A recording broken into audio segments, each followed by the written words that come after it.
you know, what's the money spent on? See the red on the bottom is net interest. And we have low interest rates right now. And that's 10.8%. In 2012, that'll be in 2040. In 2012, it's 1.4% of the total amount spent is on interest. It will go up to 10.8%. The blue is Social Security. The next part is Medicare and Medicaid, and then the rest is all other being defense, justice, all the other departments of the United States government. So you can see what's happening. And look at Medicare and Medicaid. It's growing out of control, and I'll be able to show you more on that in a second. This is Social Security. When you look at this, this is a weird slide because it goes in reverse. It's because zero's on the top. It's already in the negative. So the best way to show you was how far in the negative it is going forward. So you can see we're in the red already, and it's going to get pretty drastic when we get out to 2084. But no one's addressing it right now. Even my friend who's running for office saying, we're not going to touch Medicare, Medicaid, and Social Security. Regardless of the fact we're already in the hole. You know, we're just going to leave it and let it go further in the hole. This right here, this is a couple. Basically, this couple, I forgot what we use. We use one spouse is earning $43,500, another one's earning $19,500. How much they're paying in for health insurance? I mean, for Medicare and Medicaid. That's how much they're paying in, a little less than $100,000. And look what they get, a 315% difference. So the cost and the benefits are not matched up. That's making our country go further and further into the hole. This right here is healthcare costs by country. Now, you can see we have the average over on the left, then it goes Canada, France, Germany, Italy, Sweden, United Kingdom, and the United States. Per person, we spend $7,960 compared to these others, $3,300, $4,300, $4,000. There's a few problems with this. Number one, we're not getting the results we should be getting for the money that we're spending. Some of these other countries have better outcomes on their medical surgeries and everything else that they have than we have in the United States. But yet we're spending so much money. Another thing on this slide is on the bottom, we put down how much of healthcare is paid for by the government. So you have Canada at almost 71%, France 78%, Germany 77%, and so on. In the United States, we only pay 47.7%. Our government pays. The rest is employers and individuals pay for theirs. We're only paying 48%, but we have the highest amount we're paying per person. And essentially what we have done is we've written a blank check for health care. Now, it doesn't matter what you think about this. It matters how much our country can afford to do because it's just not sustainable. And eventually, you're just going to blow the country up and you can't do this. I teach a course in grad school at Brown University. And one of the things there is a lot of them come from very affluent families. So when I asked them, I showed this to them, I said, do you think government should pay for all health care no matter what it costs? And they all raised their hand. They all believe that it should pay for this health care.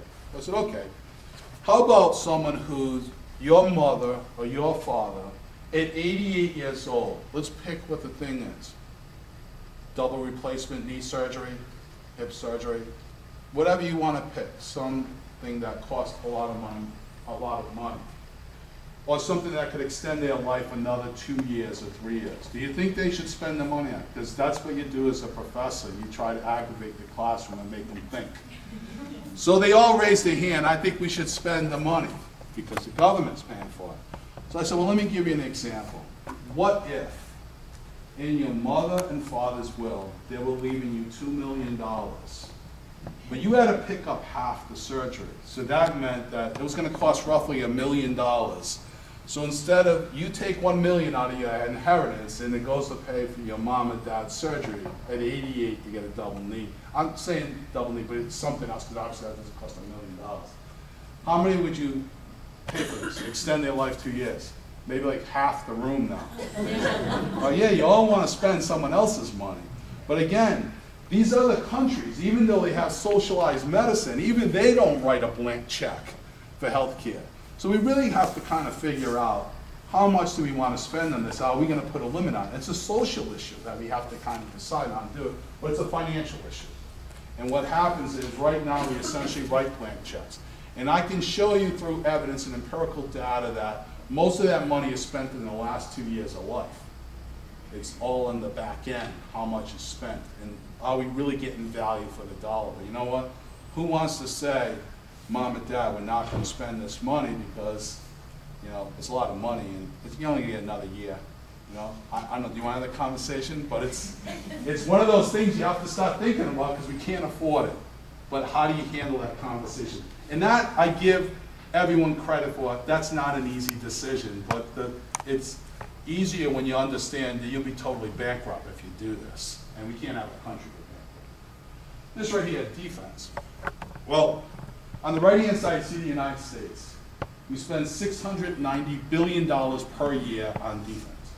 On the left-hand side, you see all these other countries. Israel, Turkey, Australia, Canada, Korea, Brazil, Italy, Germany, India, Saudi Arabia, Japan, United Kingdom, France, Russia, and China. All included, and that's only $670 billion. We spend $690 billion. We are the most powerful country in the world. We have the greatest defense. But do we need to spend $690 billion? Do we need to be the police officer for the whole world? We have to make a policy decision on what we can afford to do, where we want to be, and that's important for all of us. So that's why I'm showing this to you, so you can see. It is a major driver. Medicare, Medicaid, defense. A lot of money spent in these areas. We just have to make a decision how much we want to spend. But I know from firsthand experience, I watch Congress, they bring in the people from Department of Defense, they grill them, they tell them they want to hold them more accountable, but all we have to have is some incident take place, and then Congress falls over themselves saying, how much do you need? You said you need $1 billion, you sure that's enough? You need $1.5 billion? Because remember, we want to win. We're not in this to lose, we're in this to win. But in the end, is this World War II? That we're going to bankroll the house to get through this? Or is there something else we can do? And technology has advanced quite a bit. Like I mentioned, we can do so much with submarines, and our submarine system is the most advanced in the whole world. And we can do a lot with that too. Compared with tax burden, you know, if we think our taxes are too high, let's look at some of these others. You have Australia, United Kingdom, Canada, Germany, Netherlands, France, all higher tax rates than us. Now, one of the things we talk about, that's why I go back to people signing these statements saying, I will not touch one side or the other. It's ridiculous.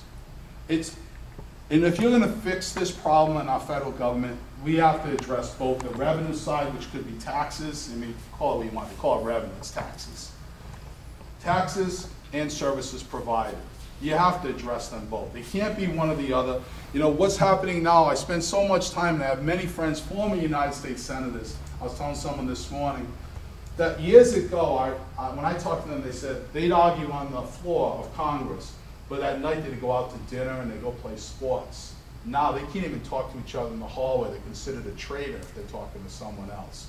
And we even look at Simpson Bowles and what they came up with as a plan. It actually was a pretty good plan on how to solve this problem, and everyone just abandoned it.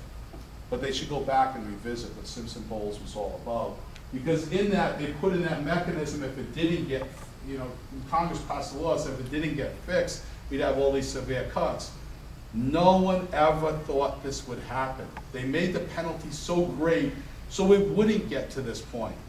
But because no one will talk to each other, and everybody wants the other side to fail, this is what you get. Now, I talk about a book that I read. I'm not going to go through the whole thing, but there's one section of this book, Egonomics. It's how your ego can become a liability. One of the items in that book, it talks about being defensive. And I tell everyone, that's, when you're defensive, that's your ego getting in the way of solving a problem. And what they talk about is, and I try to drive home, defending a position is a great thing. You all do your research, I do mine, we sit down, we have a robust discussion on how to solve this problem. I'm not saying mine's the best in the world.